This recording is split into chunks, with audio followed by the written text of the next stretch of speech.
Oh ho ho, and welcome to another video here on TryHackMe. We're doing Advent of Cyber today. It is day number 4. I'm all atomic inside.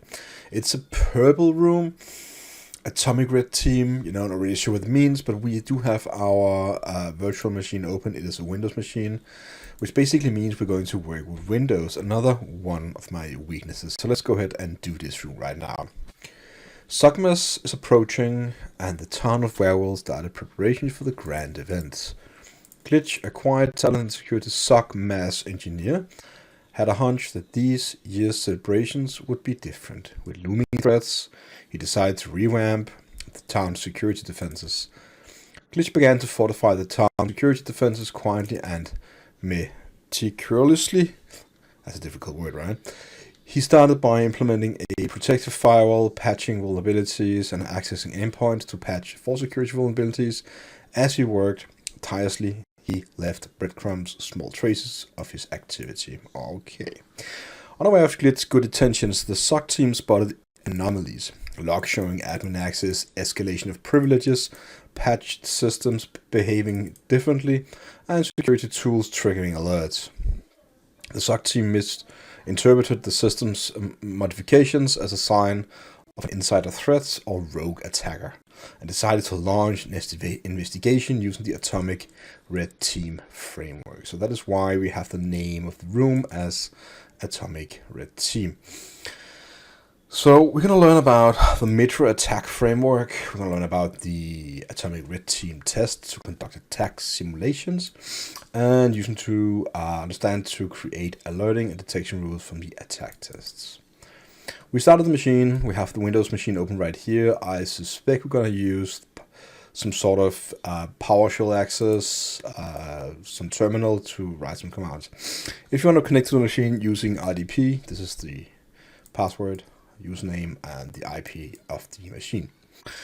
Alright, so detection gaps. While there might be a utopian dream of a blue teamer, we will rarely be able to detect every attack or step in an attack kill chain. This is a reality that all blue teamers face. There are gaps in the detection, but worry not. These gaps do not have the size of a black hole.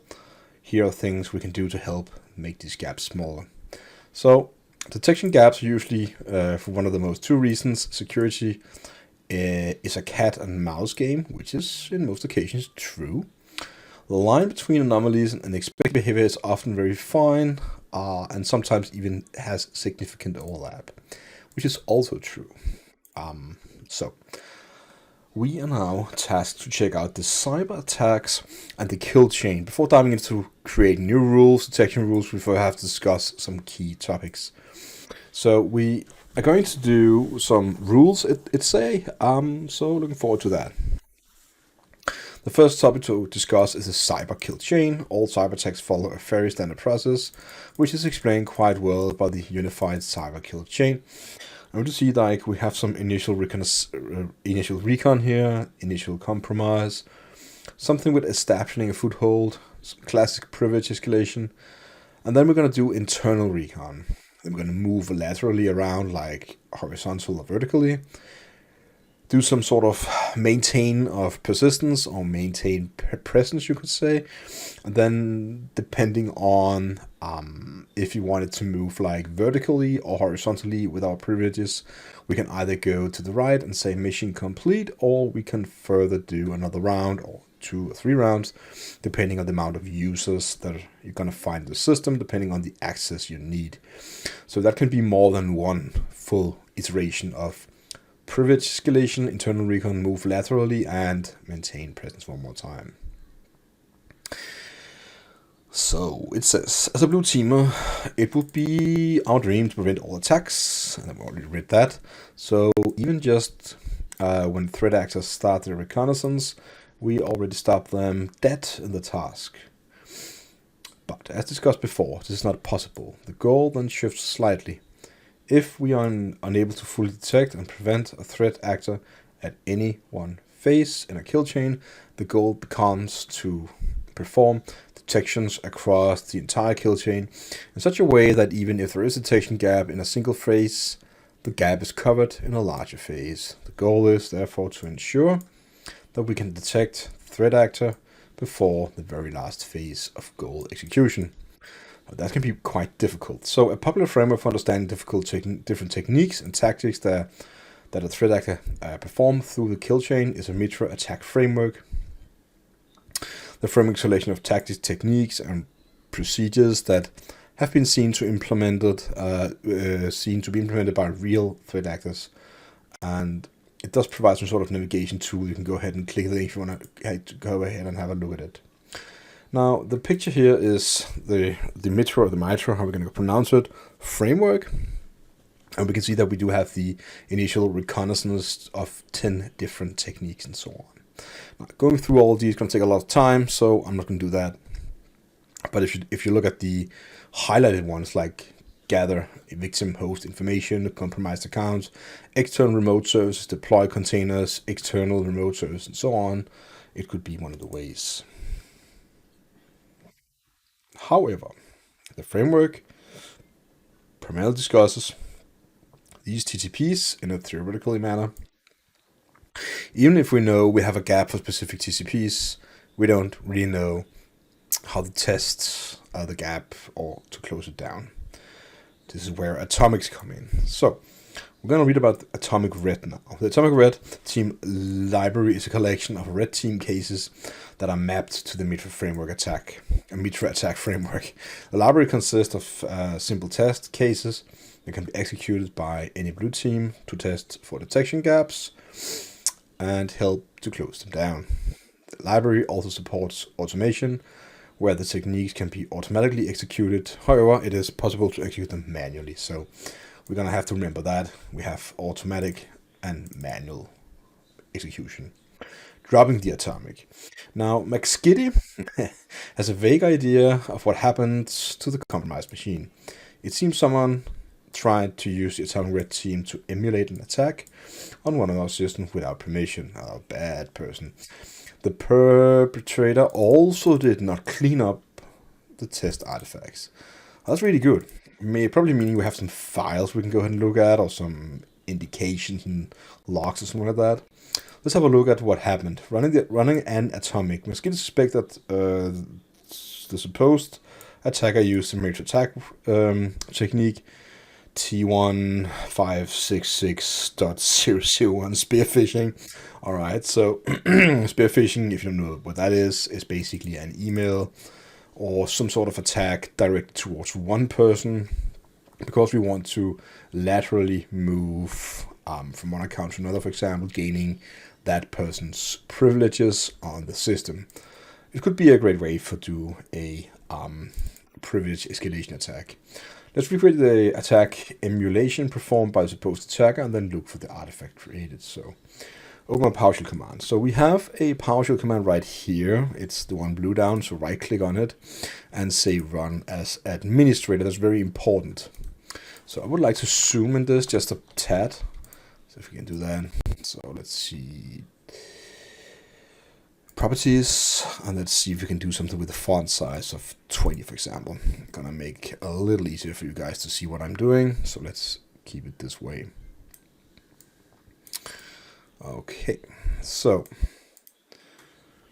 now let's start by having a quick peek at the help page. Enter the command get help invoke atomic test. So I'm gonna go ahead and copy paste that, run the command, and we can see the exact same output we have on the picture here compared to the one we have on the actual PowerShell running in administrator mode. So we can check it out, like a lot of different commands, a lot of, arguments probably, or parameters, and then no aliases, and there's no remarks as well, but the name is invoke-atomic test. So the help above shows what parameters are available without any explanation, even though most parameters names are self-explanatory, not in Windows.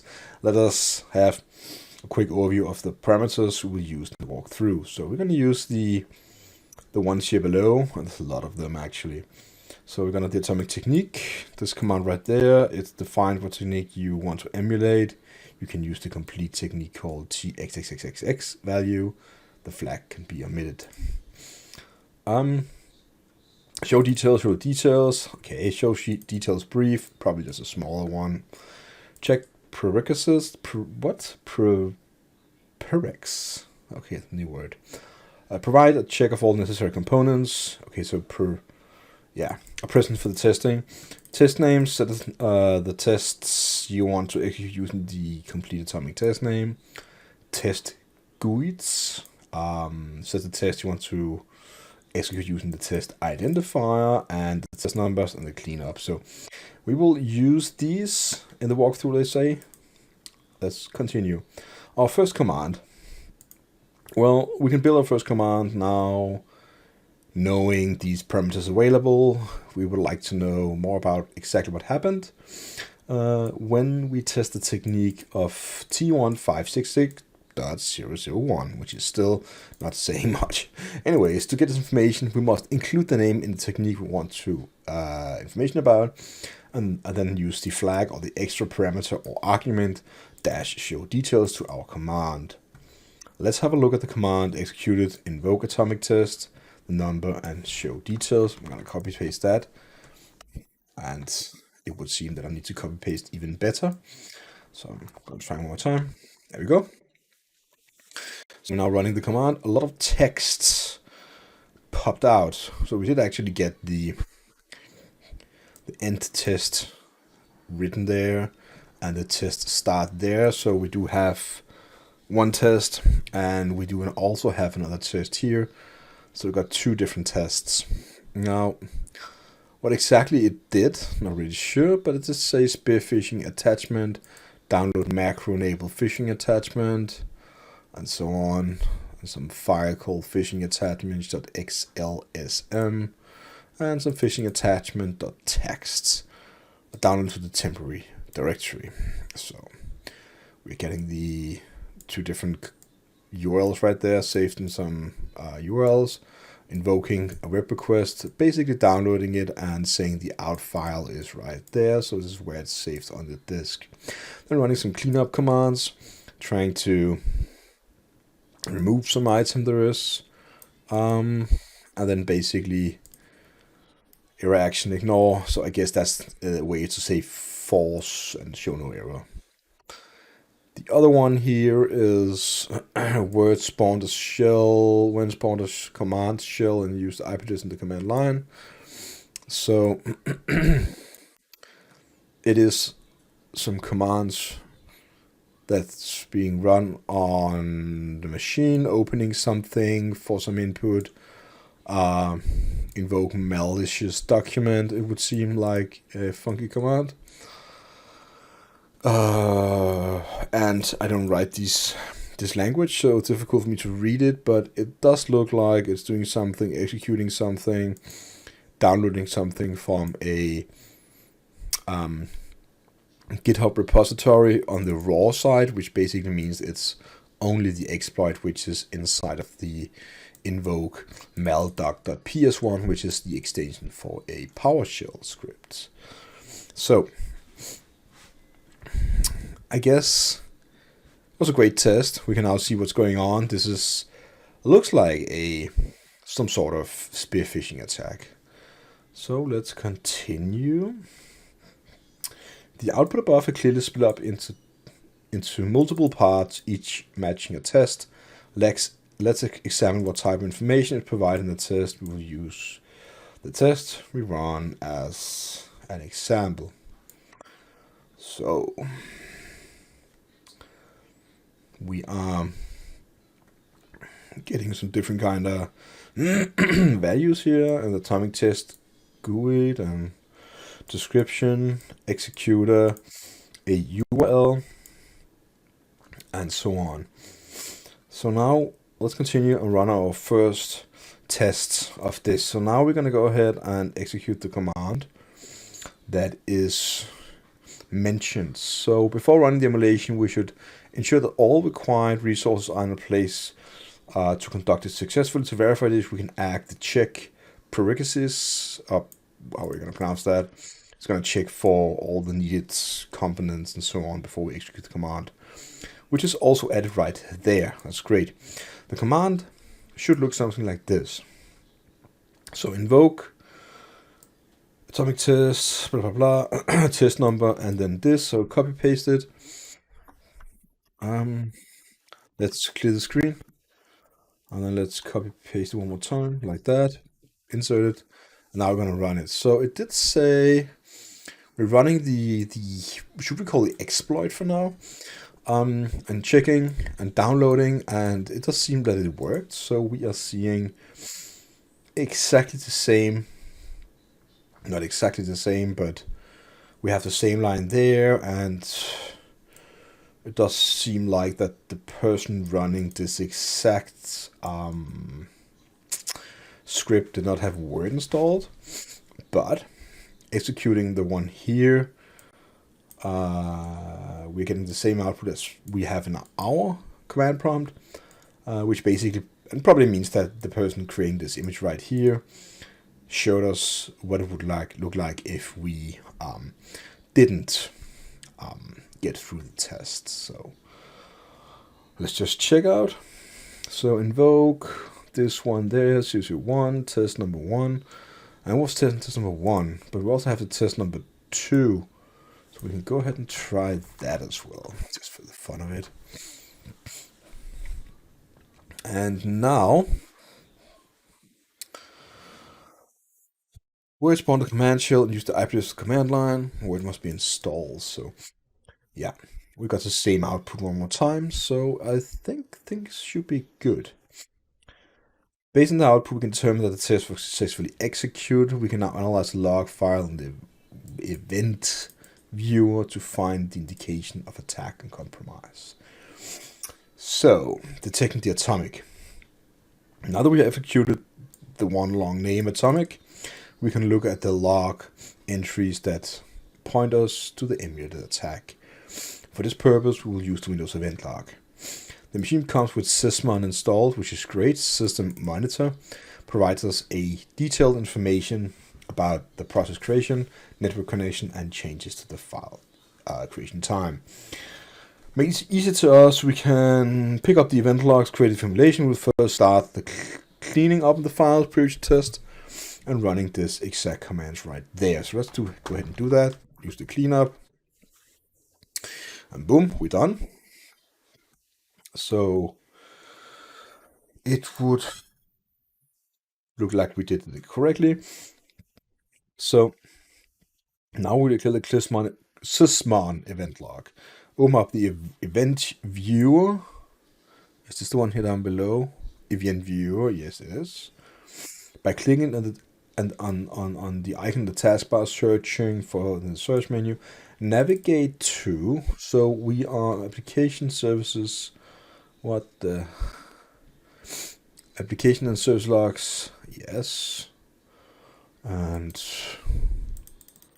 nothing inside of it. That's very interesting. It did say we should navigate to it. Is it just slow? It was just slow. Microsoft. So double click it. Windows. And then go down to the sysmon, wherever it is. There we go. And then last one called operationals. There we go. And it's probably going to take some time.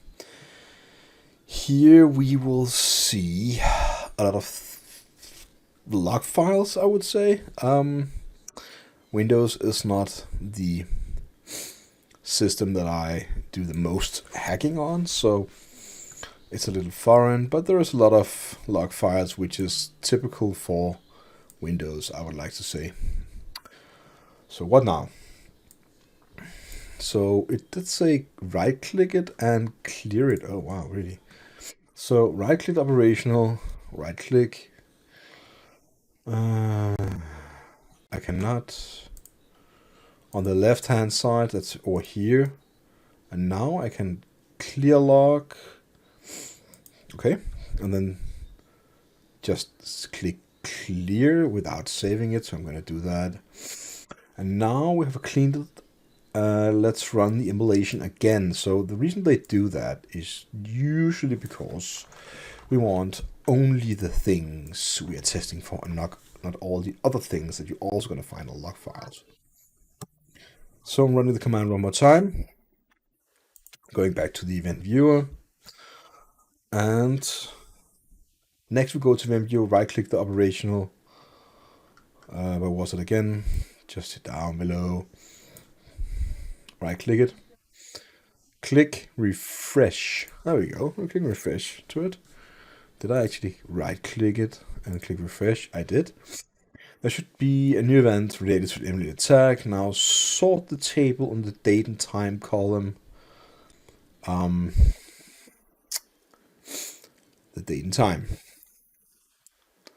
column. So, did it want me to double click it?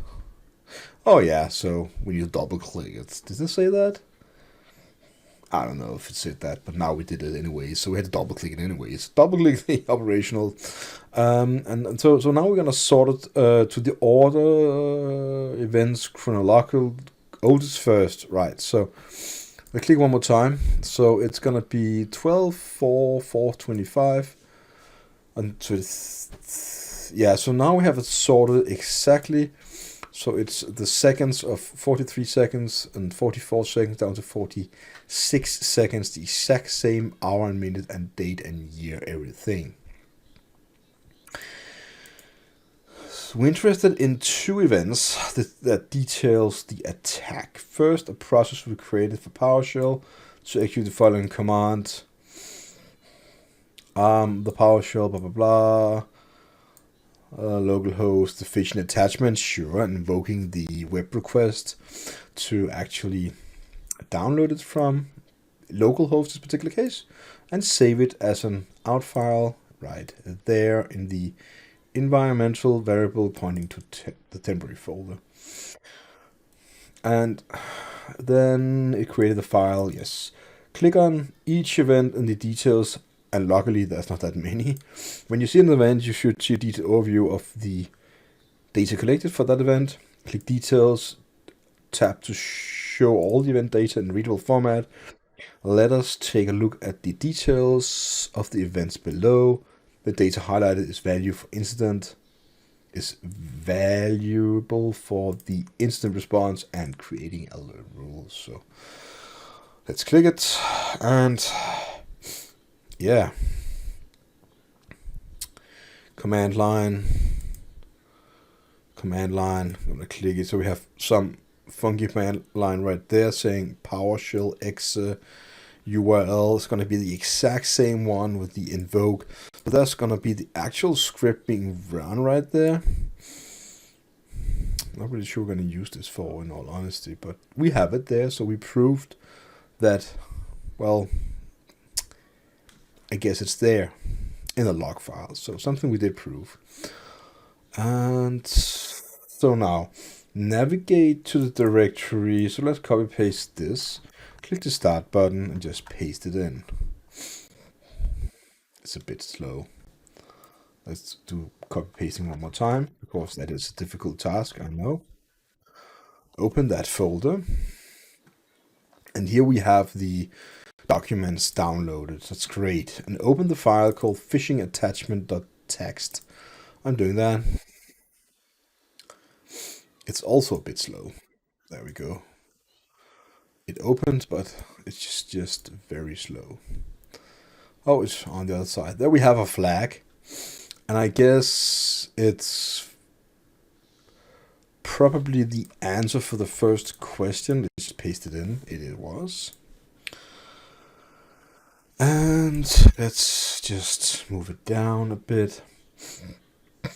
So, the flag included the answer of question 1. Oh, great. Make sure to answer question now and clean up the command, as the cleanup command will delete this file. So we did that. Let's clean up the artifacts from the spearphishing attack, enter the command of this and that. So let's do that. Go to the prompt. No, that's the flag. So copy pasting one more time is a difficult task, I know. Run it, and now it's done. So it should be also deleted from this folder. Let's just keep it open. And the file here is still open as the memory opened it, so it's fine. Let's close it. Now that we know which artifact was created during the spearphishing emulation, we can use them to create custom alerting rules. In the next section, we will explore this topic further. Alerting on the atomic. So, in the previous paragraph, we found multiple indicators of compromise through the sysmon event log. That is true. We can now use this information to create detection rules in our EDR, CM, and IDS. Okay. These tools offer functionalities that allow us to import custom detection rules. There are several detection rules format, including Yara, Sigma, Snort, and more. Let's look at how we can implement the artifact related using the Sigma rule. The two events contain possible indicators compromised. Let's focus on the invoke web request. So, and that's this exact command line here we saw in the event logs just before in the sysmon. We use the part of the artifacts to include in the Sigma rules. So we have to mention the invoke web request. It is not common, so that's one thing to detect on. Also, we can use the specific URL because it's very specific. And we can also go ahead and check out the name of the file downloaded called phishing attachment.xlsm. Combining all those pieces in a Sigma rule would look something like this. So they are showing us a big rule in Sigma. So detection, title, so it's the title, the ID of something, description, status, experimental, author, well, TryHackMe. And it does say it will detect command lines that contains these two.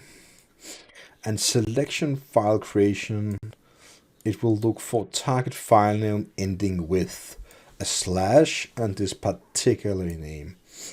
And also please remember, when you're creating a rule for IDS, intrusion detection or intrusion prevention system like Snort or whatever other there are, it's just one signature. So if they, for example, found a different command that's somewhat the same as this, or they created it as a function, in some way calling it externally or just any other way, or using a different name in the file attachment, then we could bypass these rules, which is why static rule sets are great to take something right here and now, but in the long end we need something a bit more dynamic, which is where the deep inspection comes in, which is a whole different story. The detection part here is where the effective detection is happening. We can see clearly that the artifacts that are discovered during the emulation test, we can then import this rule into the main tools we use for alerts, such as EDR, CM, XDR, and many more. Now the glitch has shown us his intentions. There we go. Let's continue with the work and run the emulation ransomware. So, challenge. As let's continue to prepare for SOCMAS and fortify Werewell security, he decides to conduct an attack simulating that would mimic ransomware. So, yeah. So, what attack technique ID would be our point of interest? Let's check out the hint. So, external research, look up the MITRE ATT&CK net ID for command and scripting interpreters. Let's go ahead and do that. So let's open in Google.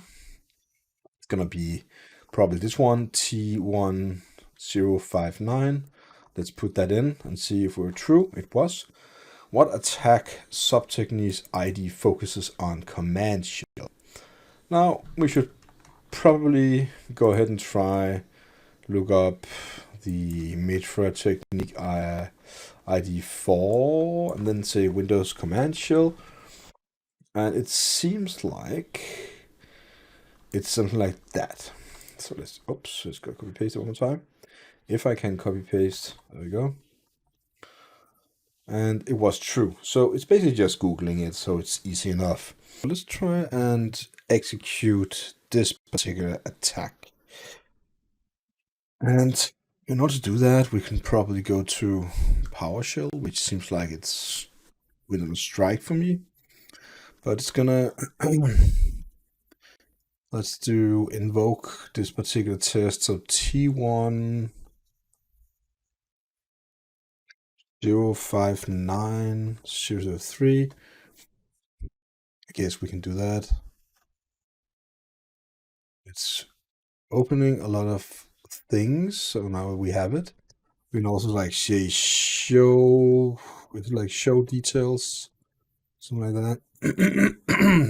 Okay. And let's go to the top. That probably seemed like a good idea for us to do. So it's just a hello from this, hello from that. And let's see, it's create and execute bash scripts. Interesting. Write files and display suspicious execution, simulate black byte. This looks actually like this name of the question for this here. I need to type it, it would seem. So simulate black byte ransomware print bombing. Great. What is the name of the file used in the test? So we need to find some file that I used in the tests. I guess we just have to look through all of this. So there's one here called where will ransom, something like that. So where will ransomware text. And now we need to find a PDF file. Let's try and read this file first of all. So I'm opening up an Explorer here in Windows, and let's just type it in, I guess. So it's gonna be a C atomic T1059 and it's a 003 source. Where will we have a flag? No reason to save it. Can I actually copy paste this, please? No. Oh snap! I really have to. No. Copy paste this? No, I have to type it. Okay. TryHackMe R2XPD GN0. Is it O? I guess it's an O. IG1 CIG5 VDCB0AGU GCW51BXK equal sign. So let's see if I type that. Oh no, I did not type it correctly. Snap. R2XPD XPDGN 01 submit. No. G what? Number one. It's capitalized I.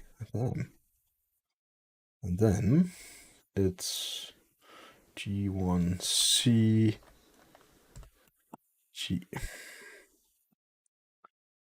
Capitalized I one more time. And then G1. What?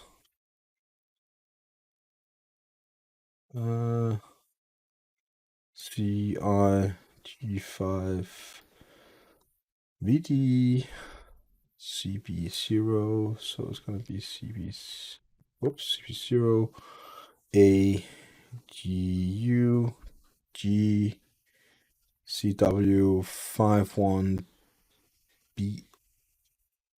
X. Okay. Well, I have right there. I could just not copy paste it for some weird reason. So let's try and do our best at copy pasting to somewhere.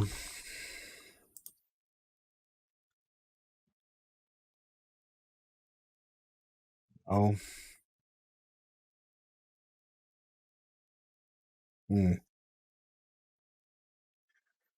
Oh well. Let's try one more time. R2 XPD XPD G. What is that?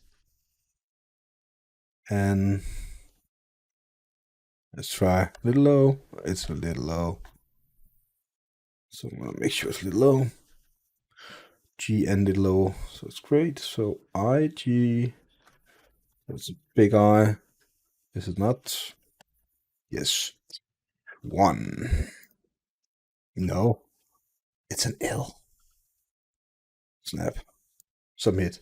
There you go. Alright, so for this video, was a longer video. We looked at the log files and we checked out how we can use the atomic test commands in a PowerShell to run through the things we found, the exploits that I think Mr. Glitch he executed, and then we can execute those commands and find exactly what we need. So if you also found this room a bit tedious and annoying, please leave a comment below letting me know that is true for your case as well. So I'm going to see you again tomorrow for another day of TryHackMe. It's going to be day 5, and I hope we're going to see something different, not more log analysis.